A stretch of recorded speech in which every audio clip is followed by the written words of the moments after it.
नमस्ते फ्रेंड्स, मैं प्रीति स्वागत करती हूँ आपका अपने ही चैनल बिजी वुमेन ब्लॉग में। कैसे हैं आप सब? आशा करती हूँ सब अच्छे होंगे, स्वस्थ होंगे।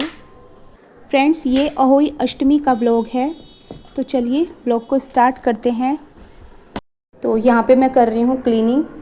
तो बहुत ज़्यादा क्लीनिंग आज के दिन नहीं करती मैं, क्योंकि मेरी मम्मी कहती थी कि अहोई अष्टमी के दिन मतलब ज़्यादा क्लीनिंग नहीं करनी चाहिए। जो बेसिक सी क्लीनिंग होती है देखो वो तो करनी पड़ती है, झाड़ू पोछा, लेकिन बहुत ज़्यादा जो हम जैसे क्लीनिंग करते हैं वो नहीं करते, क्योंकि सफाई करने में थोड़े जो छोटे छोटे जीव जंतु हैं वो अक्सर मर ही जाते हैं। और अहोई के दिन ऐसा कोई भी काम नहीं करते जिससे कोई जीव जंतु मरे।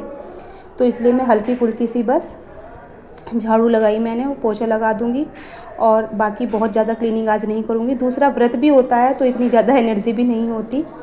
और हमारे यहाँ करवा चौथ और अहोई की कुछ अलग ही कहानी है, मतलब कुछ अलग ही मैटर है जो आज मैं आपसे शेयर करूँगी। एक्चुअली फ्रेंड्स, हमारे यहाँ पे करवा चौथ नहीं होती। हमारे यहाँ मतलब मेरी ससुराल में, मेरे मायके में होती है, लेकिन मेरी ससुराल में करवा चौथ की आन पड़ी हुई है, उसको आन बोलते हैं। मतलब करवा चौथ का व्रत नहीं रख सकते। स्टार्टिंग में तो मुझे भी बहुत अजीब लगता था, मतलब सब व्रत रखते थे उस दिन और हमारे यहाँ कुछ नहीं होता था। मतलब कुछ भी नहीं कर सकते, ना कोई मेहंदी वगैरह लगा सकते, ना ही कुछ मतलब उससे रिलेटेड कुछ भी ऐसा वर्क नहीं करते। सिंपल नॉर्मल डे की तरह वो दिन रहता है। लेकिन यह है कि हम उसको मतलब जो नियम बनाए गए हैं उनका उल्लंघन भी नहीं कर सकते, क्योंकि ये किसी एक घर का मैटर नहीं है। मतलब उसके पीछे जो कहानी है, बोलते हैं कि जो उस गांव के जो मेरी ससुराल का गांव है उसके आसपास के 12 गांव में मतलब ये करवा चौथ नहीं होती। तो ये कोई एक घर की कहानी भी नहीं है, 12 गांव की बात है और बहुत पहले से ये चलता आ रहा है। वहाँ पे करवा चौथ होती ही नहीं है। तो होता क्या है, अहोई अष्टमी के दिन इस व्रत को रखा जाता है। मतलब करवा चौथ का व्रत हम करवा चौथ के दिन ना रख के अहोई अष्टमी के दिन रखते हैं। और जब बच्चे हो जाते हैं तो यही व्रत डबल हो जाता है। मतलब उस दिन डबल व्रत हो जाता है, बच्चों के नाम का भी और पति के नाम का भी। तो अहोई अष्टमी के दिन ये डबल हो जाता है और उसको हम बहुत अच्छे से सेलिब्रेट करते हैं। मतलब अच्छे अच्छे पकवान बनाकर बहुत ही अच्छे से उसको सेलिब्रेट किया जाता है, क्योंकि 2 व्रत हो जाते हैं, एक संतान वाला और एक पति वाला। तो मतलब बहुत अच्छे से करते हैं। लेकिन इस बार क्या हुआ, हमारी अहोई अष्टमी भी अच्छे से सेलिब्रेट नहीं हो पाई। एक्चुअली हुआ क्या, मेरे पति के जो ताऊ जी हैं, 4-5 दिन पहले उनकी डेथ हो गई। तो उसमें क्या होता है, अभी तक मतलब अहोई अष्टमी तक भी उनकी 13वीं नहीं हुई थी। तो उसमें क्या होता है, कुछ भी काम नहीं होता, ना तो कोई पूजा पाठ होता है। मंदिर मैंने बंद कर रखा है, कोई पूजा पाठ भी मैं नहीं कर रही हूँ।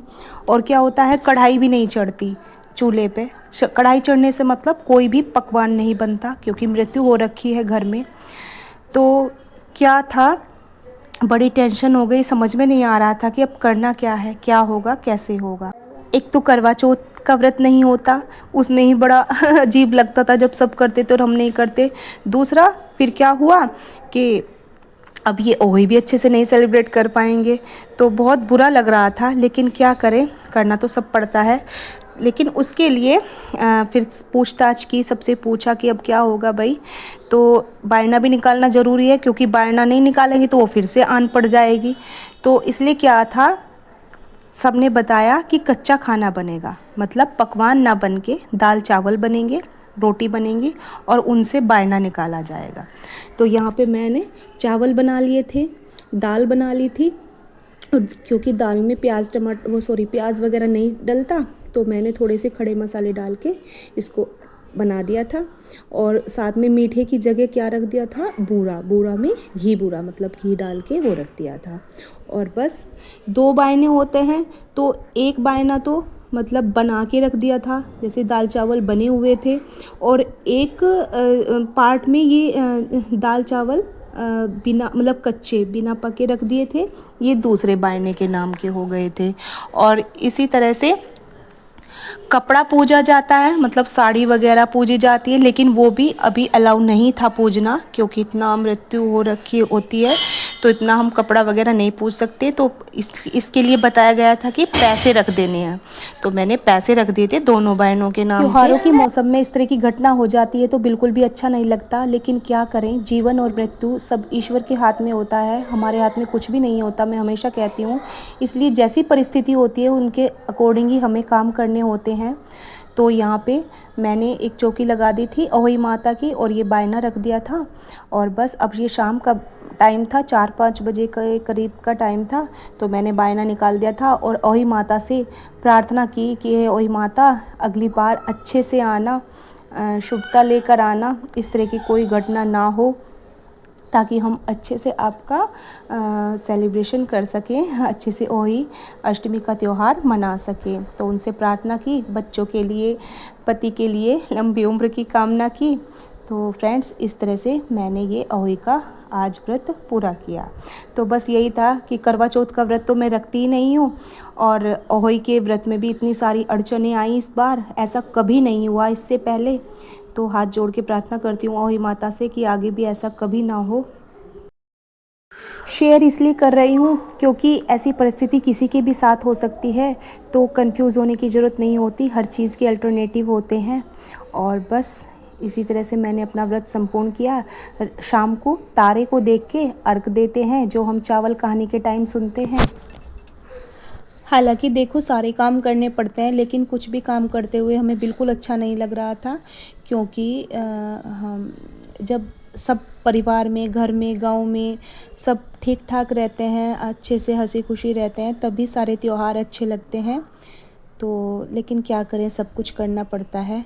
तो यहाँ पे हो गई थी शाम और तारे निकल आए थे, तो अब तारे को देख के मैं अर्घ दे रही हूँ यहाँ पे चावल का, जिससे कहानी सुनी थी।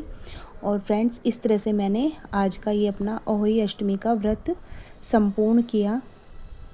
तो फ्रेंड्स, वीडियो में कुछ भी अच्छा लगा हो, कोई बात पसंद आई हो, तो प्लीज़ वीडियो को लाइक कर देना और कमेंट करना बिल्कुल मत भूलना।